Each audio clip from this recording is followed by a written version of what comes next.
Adamson has had some good shots in this game, pero the number of spectacular plays coming from FEU have outnumbered the good shots of Adamson. That's why they're down right now.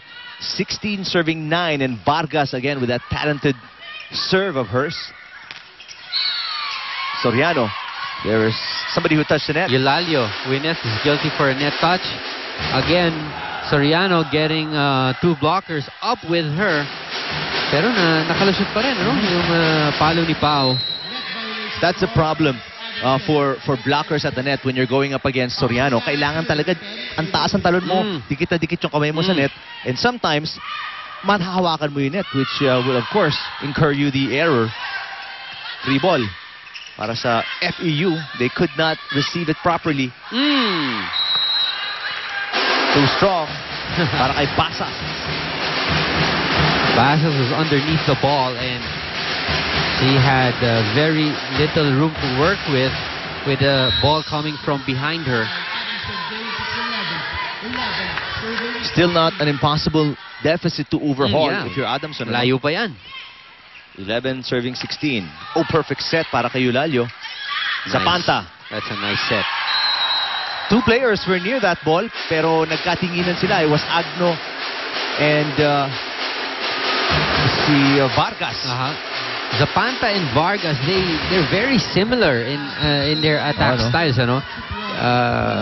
They really move back far for their setup and for their approach, and then they really get their upper body into the hit. So, kaya ang lalakas ng bola, kahit na nadideflect ng block, malayo pa rin ang tapon.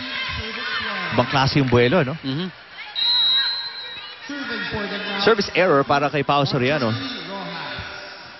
They've really got to get their unforced errors down to a minimum itong Adamson because they're trailing. Ooh, again, another one. Zapanta from the other side of the net. Same result. This time down the line. And Adamson only down by 4. So very, very manageable here in the first. Good safe serve to avoid those unforced errors. Just a push by Eulalio. Here comes Pineda. That's too close for Pineda. C. They go to Rojas.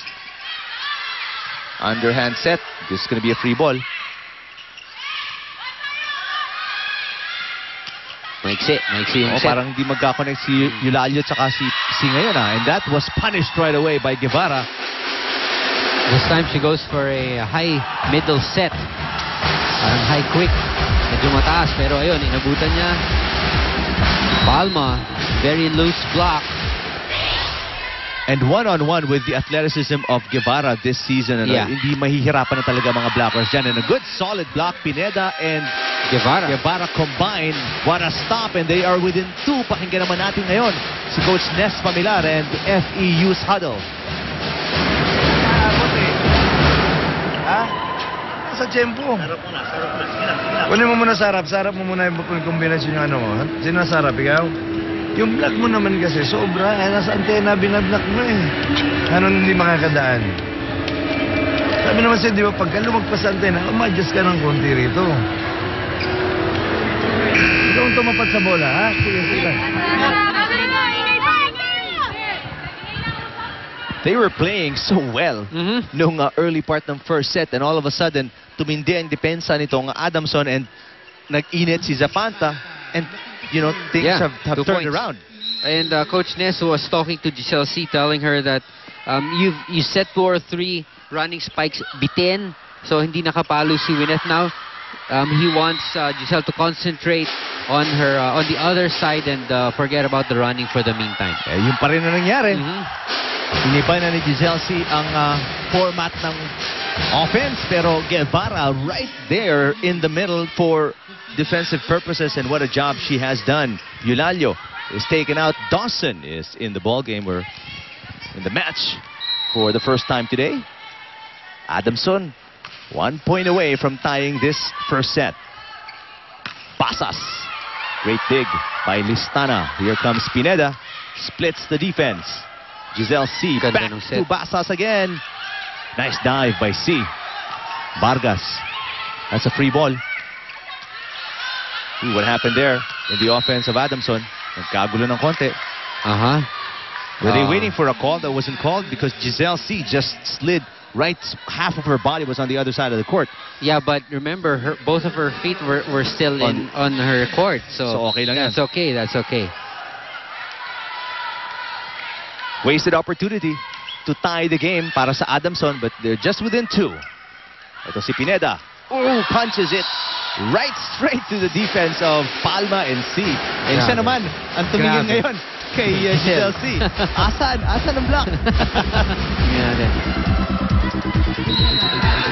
Look at that. Palma, again. And of course, pag ikaw yung nilusutan, hindi ka natitingin, ano? You avoid eye contact. So, Bala ka dyan. Look at the score, 18-all. And this Adamson squad has really come back.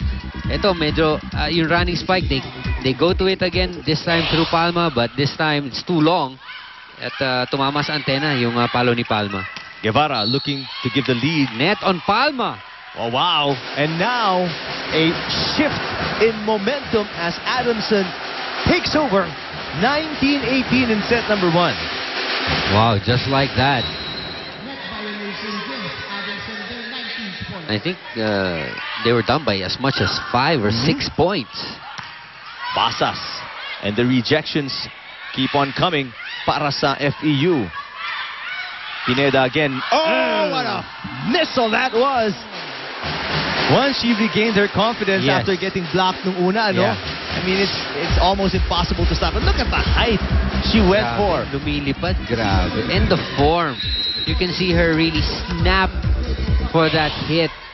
And that, you know, gives a extra oomph to her spikes. And now everything falling apart kahit si Giselle C can't connect with her hitters. 21-18. Adamson now on top. Coach Ness will talk it over. Pakinggan natin ulit ang huddle ng FEU. Naman yung distansya, malayo ang lumayo ka rin dumistansya ka sa kanya para mapalo mo. Eh, nasa likod ka niya pag pumasok kang ganun eh. Pero misip mo na, tatlo lang ha, receive mo na maayos. Dumiserte ka. Easy lang, may pag nakita mo na ito, taas mo lang paluin. Late nang bumablock sa'yo.